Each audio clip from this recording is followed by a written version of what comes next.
Assalamualaikum warahmatullahi wabarakatuh. Alhamdulillahirrabbilalamin. Segala puji bagi Allah Subhanahu wa Ta'ala yang telah memberikan rahmat, taufik, dan hidayahnya sehingga kita dapat menjalankan aktivitas dengan baik.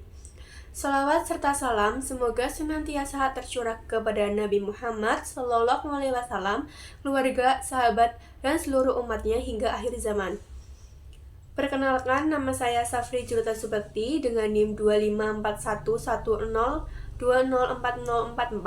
dari Program Studi Pendidikan Agama Islam. Pada kesempatan ini, saya akan mempresentasikan materi tentang Qawaidul Fiqih, pengertian Qawaidul Fiqih, sejarah perkembangannya, serta 5 kaidah pokok Qawaidul Fiqih, beserta contoh penerapannya dalam kehidupan sehari-hari. Qawaidul Fiqih merupakan salah satu cabang ilmu yang sangat penting dalam studi hukum Islam. Melalui kaidah-kaidah fikih, para ulama dapat memahami berbagai persoalan hukum secara lebih mudah dan sistematis. Bahkan hingga saat ini, kaidah fikih masih digunakan untuk menjawab berbagai permasalahan modern yang tidak ditemukan secara langsung pada masa Rasulullah SAW. Pengertian Qawaidul Fiqih. Pengertian secara bahasa, istilah Qawaidul Fiqih terdiri dari dua kata, yaitu qaid dan fikih. Kata qaid itu merupakan bentuk jamak dari kata qaidah yang berarti dasar, fondasi, aturan pokok, atau prinsip umum yang menjadi landasan bagi sesuatu. Dalam Al-Quran, kata qaidah juga digunakan untuk menunjukkan fondasi bangunan. Misalnya, ketika Nabi Ibrahim dan Nabi Ismail membangun Ka'bah, Allah Subhanahu wa Ta'ala berfirman, "Dan ingatlah ketika Ibrahim meninggalkan dasar-dasar Baitullah bersama Ismail." Dari ayat tersebut dapat dipahami bahwa qaidah berarti dasar atau fondasi yang menjadi penopang sesuatu. Sedangkan kata fikih secara bahasa berarti pemahaman yang mendalam terhadap sesuatu. Dalam konteks syariat Islam, fikih berarti pemahaman terhadap hukum-hukum Islam yang berkaitan dengan perbuatan manusia berdasarkan dalil-dalil yang rinci.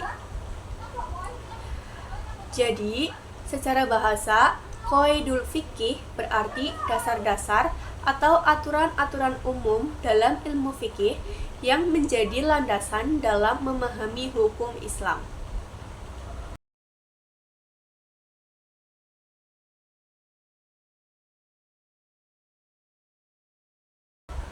Lalu selanjutnya ada pengertian qawaid secara istilah. Jadi menurut ulama, Qawaidul Fiqih adalah hukum atau ketentuan umum yang mencangkup banyak permasalahan fikih dan dapat digunakan untuk mengetahui hukum dari berbagai persoalan yang berada dalam cakupannya. Artinya, satu kaidah fikih dapat digunakan untuk memahami banyak kasus yang berbeda. Misalnya, kaidah ada kemudorotan harus dihilangkan. Jadi, kaidah ini dapat diterapkan pada berbagai persoalan seperti kesehatan, lingkungan, perdagangan, pendidikan, dan kehidupan sosial. Dengan demikian, Qawaidul Fiqih berfungsi sebagai pedoman umum yang membantu para ulama maupun umat Islam dalam memahami hukum-hukum syariat.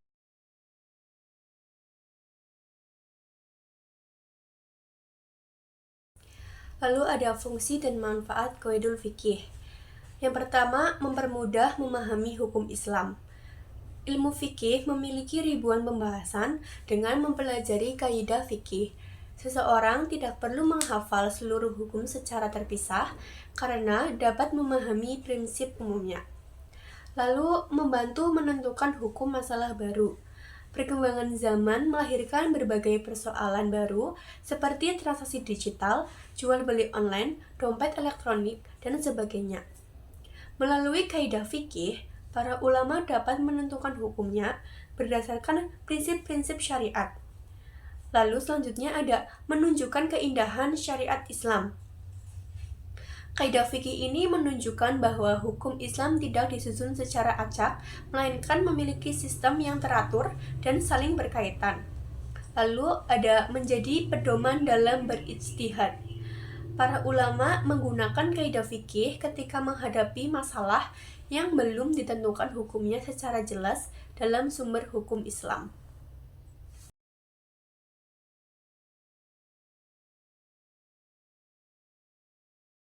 Lalu ada sejarah perkembangan qaidul fikih. Yang pertama pada masa Rasulullah Shallallahu Alaihi Wasallam. Pada masa ini ilmu qaid fikih itu belum dibukukan secara khusus. Namun prinsip-prinsipnya sudah terdapat dalam Al-Quran dan hadis. Contoh dalam hadis, tidak boleh membahayakan diri sendiri dan tidak boleh membahayakan orang lain. Hadis ini kemudian menjadi dasar lahirnya kaidah. Yang pertama, ad-dororu yuzalu, yang artinya kemudorotan harus dihilangkan. Karena Rasulullah SAW masih hidup, setiap persoalan hukum langsung ditanyakan kepada beliau sehingga belum diperlukan penyusunan kaidah secara sistematis. Yang kedua ada masa sahabat. Setelah Rasulullah wafat, para sahabat tuh menghadapi berbagai persoalan baru. Wilayah Islam semakin luas sehingga muncul banyak permasalahan yang tidak ditemukan secara langsung pada masa Nabi. Para sahabat itu seperti Abu Bakar As-Siddiq, ada Umar bin Khattab, lalu Utsman bin Affan, dan Ali bin Abi Thalib. Lalu menggunakan pemahaman Al-Quran dan Sunnah dalam menyelesaikan persoalan tersebut. Dari sinilah mulai muncul prinsip-prinsip hukum yang menjadi cikal bakal kaidah fikih. Selanjutnya masa tabi'in dan imam mazhab. Pada masa ini, ilmu fikih berkembang sangat pesat. Muncul para imam mazhab besar seperti Imam Abu Hanifah, mengembangkan metode qiyas dan ra'yu dalam penetapan hukum. Lalu Imam Malik menjadikan praktik masyarakat Madinah sebagai salah satu hukum. Lalu ada Imam Syafi'i. Beliau menyusun ilmu usul fikih secara sistematis melalui kitab Ar-Risalah. Lalu ada Imam Ahmad bin Hanbal. Lebih mengutamakan hadis sebagai dasar hukum. Nah, perkembangan pemikiran para imam mazhab ini semakin memperjelas berbagai kaidah fikih yang digunakan dalam istinbat hukum. Lalu yang selanjutnya ada masa kodifikasi. Pada masa ini, para ulama itu mulai mengumpulkan dan menuliskan kaidah fikih dalam bentuk kitab. Tujuannya apa? Tujuannya agar lebih mudah dipelajari dan diwariskan kepada generasi berikutnya. Beberapa kitab yang terkenal antara lain ada Al-Ashbah wa An-Nazair, lalu ada Al-Furuq, lalu ada Al-Qawaid Al-Kubra. Pada masa inilah ilmu qaid fikih berkembang menjadi disiplin ilmu tersendiri. Lalu selanjutnya ada masa modern. Pada era modern ini, qawaidul fikih digunakan untuk menjawab berbagai persoalan yang kontemporer. Contohnya, ada perbankan syariah.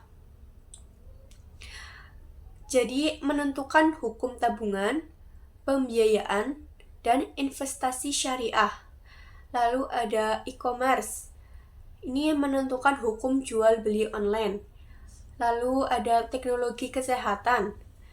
Ini menentukan hukum donor organ, bayi tabung, dan transplantasi. Ada teknologi digital. teknologi digital ini menentukan hukum transaksi elektronik dan penggunaan uang digital. Hal ini menunjukkan bahwa kaidah fikih itu tetap relevan meskipun zaman terus berkembang.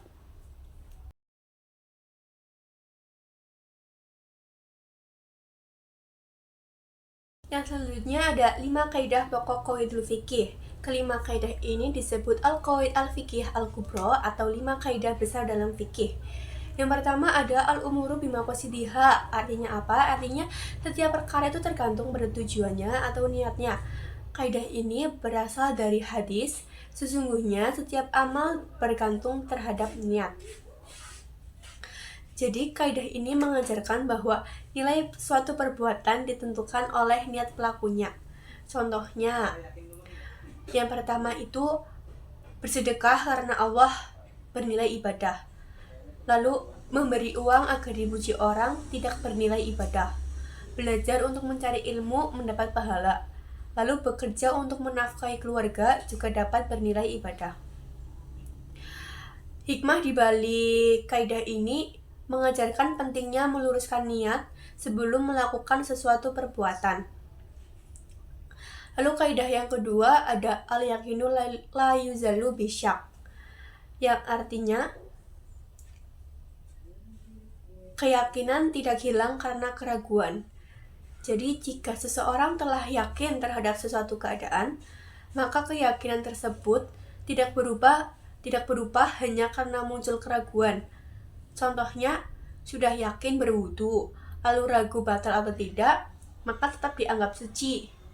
Lalu ada contoh selanjutnya, yakin sudah membayar hutang, lalu muncul keraguan, maka keyakinan tetap dipegang.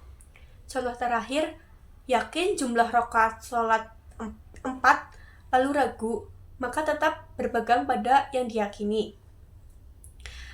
Hikmah di kaidah ini tuh menghindari manusia dari sikap was-was yang berlebihan. Lalu kaidah yang ketiga yaitu al-masyaqqatu tajlibu taisir, yang artinya kesulitan mendatangkan kemudahan. Islam itu tidak mengkehendaki kesulitan bagi umatnya. Allah Subhanahu wa Ta'ala itu berfirman, Allah mengkehendaki kemudahan bagimu dan tidak mengkehendaki kesulitan bagimu. Contohnya, yang pertama, musafir boleh menjamak dan mengqashar sholat. Yang kedua, orang sakit boleh sholat sambil duduk. Lalu yang ketiga, orang yang tidak menemukan air boleh bertayamum. Contoh yang terakhir, orang sakit boleh tidak berpuasa dan menggantinya di hari lain. Lalu hikmah dari kaidah tersebut adalah Islam adalah agama yang memudahkan bukan mempersulit. Lalu ada kaidah yang keempat, yaitu ad-dararu yuzalu, yang artinya kemudaratan harus dihilangkan. Jadi segala sesuatu yang membahayakan manusia harus dicegah atau dihilangkan. Contohnya, yang pertama ada larangan menjual makanan berbahaya. Lalu yang kedua, larangan membuang limbah sembarangan. Yang ketiga, larangan menyebarkan fitnah. Yang keempat, penutupan bangunan yang membahayakan masyarakat. Hikmah kaidah ini adalah Islam menjaga keselamatan jiwa, harta, akal, keturunan, dan agama manusia. Lalu ada kaidah yang terakhir, ada al-adatu muhakkamah, yang artinya adat kebiasaan dapat dijadikan pertimbangan hukum. Jadi, kebiasaan masyarakat dapat dijadikan dasar hukum selama tidak bertentangan dengan Al-Quran dan Sunnah. Contohnya, besarnya mahar mengikuti kebiasaan daerah setempat. Lalu ada bentuk transaksi mengikuti kebiasaan masyarakat, dan tradisi gotong royong yang baik dapat dipertahankan. Hikmah kaidah ini adalah Islam menghargai kebudayaan dan tradisi yang membawa kebaikan.